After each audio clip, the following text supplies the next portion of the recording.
Welcome to Korea. Thank you. Okay. Nice to see all of you. It's been quite a long week for all of you. Yes. All right. How can I help? I have a question. Sure. I have a question. Come on, I'll start here. I'll get to everyone. Thank you so much. My question is, will you continue to lobby President Trump to sell the Blackwell chip in China? Well, I think it's really good for the United States and for China that Nvidia could bring AI technology to China for many reasons. One reason, of course, is that the China market is large and it's a vibrant market with a lot of developers. And those developers create AI technology that's exported from China all over the world. And so to the extent that American tech stack can run and operate those AI models, it's good for the United States around the world. So would you want the Blackwell to be sold in China? I hope so. But that's a decision for President Trump to make. And, well, based on the national security community's response, which was quite hostile after President Trump had floated the idea, what do you think the chances are that it actually will be approved for China? Well, that's the concern about exporting technology to China, of course, and that's understandable. However, remember, China makes plenty of AI chips themselves, and the Chinese military surely have plenty of access to chips that are created in China. So whatever national security, take into consideration the fact that China has blocked H20. And so, in a lot of ways, China is saying that, listen, we have plenty of AI technology ourselves, and so the national security concern from that perspective, I think, is really answered by the fact that China doesn't want H20 or any American chips. But then what's your view? What do you think of the current market situation? Don't you think an air bubble? There's several ways to look at it. The first thing is the computer industry is going through two platform transitions, not one. One platform transition is going from general purpose computing to accelerated computing. And that is the great invention of our company. We were able to create a new computing model that after Moore's Law has run out of steam, the world can move towards. All of the applications don't even have to be AI. It's like data processing and recommender systems and search, and many of those applications today can now benefit from accelerated computing. On top of accelerated computing, because of the performance, we created a whole new application called AI. And this AI technology is very consequential. It is very impactful for every single industry, and that is new. Probably the best way to think about the moment at this time is the technology has now evolved to be quite useful. When AI first came out, the results were quite curious and it was very interesting, but not very useful. In the last couple of years, because of reasoning and agentic AI models, the AI models have now become very useful and producing answers that are very, very useful for people, for consumer users, as well as for companies, to the point where AI is now profitable. When AI is profitable, people want to produce more AI.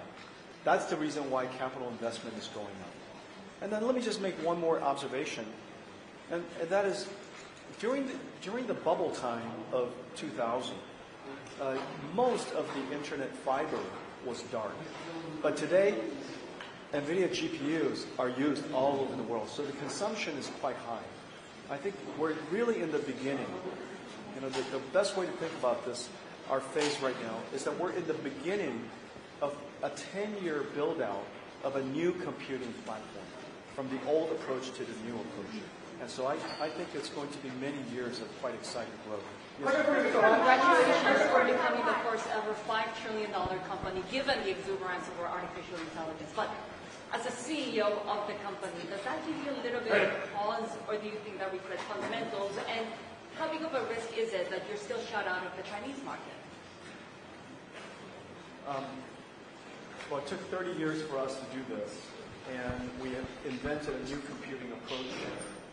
As you know, the computer has remained largely the same for 60 years since the invention of the IBM Systems 360. And after 60 years, we reinvented the computer. And now we're going through these platform shifts, and AI is the most impactful technology that anyone has ever known. It is fundamentally about generating intelligence. The impact is quite extraordinary to every single industry. So I'm proud of the fact that we reinvented computing. I'm proud of the fact that we're part of a technology revolution that is impacting every field of science and every industry. And it will be impactful for every single country, including Korea, which is the reason why we're here, and why President Lee and all of the my CEO friends and companies, the giant companies here in Korea, have announced big partnerships, and we're going to launch new AI infrastructure into Korea. So I'm quite pleased about that, and I'm proud of the fact that Nvidia is at the epicenter. What's the potential of sovereign programs like you mentioned, especially across Asia? Well, here in Korea, Korea has a chance to be one of the world's major AI hubs. And today's announcement, along with President Lee's passion, enthusiasm, drive, and my CEO friends who are dedicated to create this journey for Korea, this is a perfect example of sovereign AI. We just saw you have a conversation with SK Group's Che Tae-won. SK Group and Samsung in that rivalry right now, but you're getting business with both companies. What's the potential there? Well, they're both friends of mine, and they're friendly competitors. Of course, competition is terrific, and Korea is going to be growing tremendously in semiconductors in the coming years. And the reason for that, as you know, Samsung and SK helped me invent the AI supercomputer. Without the HBM memory, there is no AI supercomputer. And so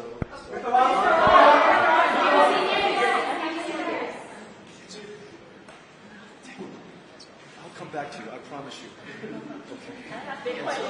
And they helped me invent the AI supercomputer, and over the next decade, memory technology and semiconductor growth here in Korea will be very significant. With respect to China, China is now 0% of our business. We used to have 95% share of the AI business in China, and now we're at 0% share. And I'm disappointed by that. And I hope that that condition will change. But irrespective, Nvidia is going to grow quite substantially over the next several years. I have two questions. One is out of ordinary and one is I grew up in Thailand. Okay. Great. Yeah. Okay. Super rich. Okay, perfect. Thank you I very went to much. Rudy. Okay, all right. Okay. All right. The extraordinary question. What do you think about 3 at last? Does Nvidia have any contingency plan if anything happens with the AI technology in the world already happening? Advancing AI, the first thing we have to do is advance AI safety. Safety. Although we don't talk about it a lot, Yes. the industry is creating an enormous amount of safety AI technology Thank you. and cybersecurity AI technology, guardrail technology, grounding the AI so that the AI could be truth seeking and make sure that the content that is generated is truthful. There's a great deal of AI technology associated with safety and security. So my colleagues are very serious on this. Let me just if we take this question, Yes. then the whole room will be less loud. No, I want a loud one. Oh, okay. Let me take this and I'll take yours. Okay, sure. Yeah. So Nvidia just announced a deal involving 260,000 GPUs with South Korean government. The country is leading industrial giants. So are there any plans to supply additional units to other companies in South Korea or government? Are there any plans to have more contracts coming up in South Korean government? Or There are 60,000 GPUs in Korea today. Correct. In the next year, we will deploy another 250,000 in just Samsung, SK, Hyundai, Naver, and the Korean government. And so just 5 teams will deploy another 260,000. That's very significant. After that, there's no question in my mind that Korea will build many more AI factories here. Not just for the Korean industry, which is one of the largest economies in the world and one of the largest technology industries in the world, but also because Korea has a chance to be an AI hub of the region. And it has the ability to attract startups that are in other countries to be hosted on Korea AI Cloud. It also has the opportunity to attract companies to invest here. You know, if you want to be an AI company, you need to have AI infrastructure. If Korea has AI infrastructure, you can attract the investments of many startups. So I'm very optimistic about the future of AI in Korea. Will there be more chips? Talk to us about the foundry cooperation with Samsung Electronics. Are you, in a way, hedging TSMC? No, hedging isn't really the right way to think about it. How would you describe it? We have partners that excel at the areas of manufacturing semiconductors. It is not, as you know, I make chips. There are many companies that make chips, and we make chips in different ways for different reasons and different value propositions, if you will. And so it's the same with Samsung, and you know they're deep and excellent in their field of semiconductors. And whenever we have opportunities where our products are perfect fit for the way that they manufacture chips, we find opportunities to work together. Today, Samsung manufactures all of Nvidia's robotics processors. You mentioned that the Chinese government was blocking. Oh, okay. I'll come back. I'll come back. It was my fault. Right. BBC News. Thanks for talking to me. I've got all night, you guys. Will these new announcements? I've been up since 3 o'clock in the morning, so I'm a little tired. So have we. Yeah. Will these new announcements make up for the shortfall with the Chinese market for Nvidia? That's really the best way to think about it is that China is a very large market. It's a very important market. The developer in the industry is really vibrant. It's dynamic. The vast majority of the world's open source AI is developed in China. QN is developed in China, Kimi, DeepSeek, so on and so forth. There's so many amazing AI research in China, and they do amazing work, and they do it in an open source way. And so the China market is just simply unique. It's important. It's an important and large market for all of the reasons that I mentioned. And so there is no replacing it. But is it justified that you're being locked out of the market because of the U.S. China relations? I hope that we will be able to go back to China, and I'll keep explaining the reasons why it's important for American companies to be able to participate in the China market, and I'll keep being optimistic that China would want American companies to be in the China market because China wants to be a region, a market where people invest and where people can build businesses, and they love companies coming into the China market. They want it to be an open market. And so I'll continue to be optimistic about these things, and hopefully things get worked out. Is Nvidia suffering because you've not got access to the Chinese market? Is Nvidia suffering because you've not got access to the Chinese market? If the definition of suffering means that we're not in the Chinese market, obviously,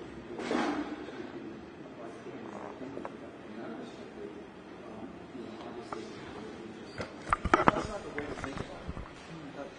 Whether we suffer or not, the way to think about the China market is it's a singular, vital, important, dynamic market, and nobody can replace it. And it's in the best interest of America to serve that China market. It's the best interest of China to have the American technology company bring technology to the China market. It's in the best interest of both countries. And I hope that policymakers will ultimately come to that conclusion. Will you consider working with Korean companies to manufacture your latest GPUs, and under what circumstances? And are you planning to visit Taiwan for TSMC Sports Day? The sports day? Yeah. When's the sports day? Next week. Really? That's next week? Okay, well, let's see where I'm going to be next week. However, there are a lot of considerations when choosing a foundry for manufacturing our chips. Most of the considerations are related to whether the foundry's technology and the technology we need are perfectly aligned. And it's not good or bad. It's just simply a decision. The chips that we make are very different than mobile devices, very different than PCs, and so it just depends on where the opportunities are, where the foundries decide to focus their process technology. And then second, a lot of it has to do with timing. You know, the process technology is advancing, our chips are advancing. Sometimes the roadmaps just don't line up, and it takes a lot of good fortune, good timing, and good alignment. There's a lot of factors involved. Justin, one more question over here. Yeah, can I take one from over here? I'll be right back. Yeah. Yes. 2 days ago, U.S. and Korea has made trade deal, but uncertainties remain on semiconductors. Semiconductor tariffs that could affect Nvidia's business. And could you share your hopes or views on recent trade deals between two countries? Which two countries? U.S. and South Korea has made trade deals, but there's remaining uncertainty about semiconductor tariffs that could affect Nvidia's business. You know, I'm not in politics or geopolitics, and we lead companies. The most important thing for companies is stability, whatever the conditions are. As you know, long before Nvidia was founded, Earth had gravity, and we made it work for us.